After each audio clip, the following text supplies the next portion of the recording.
This is Gary Schnitkey, and this is a 5-minute Farm Doc Daily dealing with the economics of wheat production in southern Illinois for 2023.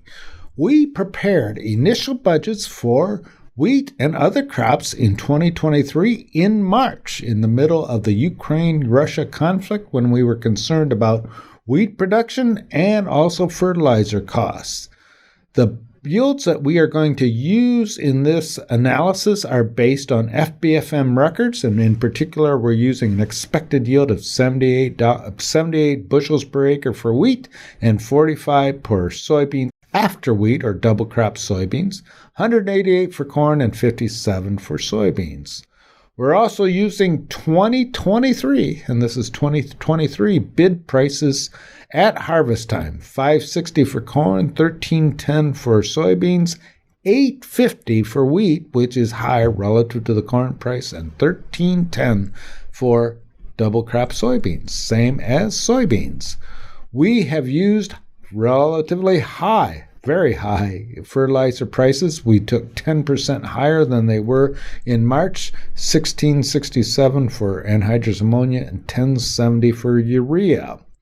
Based on those budgets and also DAP and potash costs, we came up with fertilizer cost of $279 per acre for corn, $229 per acre for wheat, $89 for soybeans, and $67 for soybeans after wheat.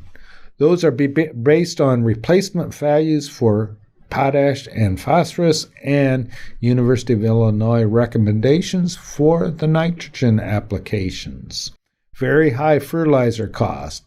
We also compared complete budgets for all cost. Again, those were based on FBFM records, updated to what we believed would be for 2023. Those records resulted in a $243 operator land return before paying land for corn, $217 per acre for soybeans, and $150 for wheat. So if we're looking at standalone crops, corn is number 1, soybeans is number 2, and wheat is number 3. However, double crop soybeans comes up with a $272 return, so if you combine that, you get a $422 return for wheat and double crop soybeans. Those returns, wheat, double crop soybeans, $422 per acre are very high and would result in a higher return than corn and soybeans.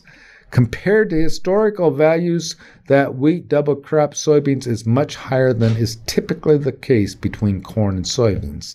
Those three combinations, corn, soybeans, and double crop soybeans with wheat, typically have returns close to one another when we look at those over time.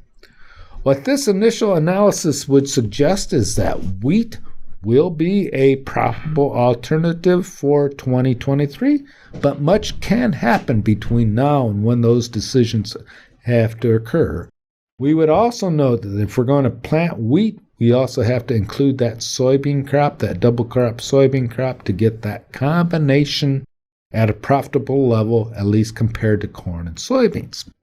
You can read more about this in the Farm Doc Daily article that is listed in the video description below, and keep planning for wheat in 2023.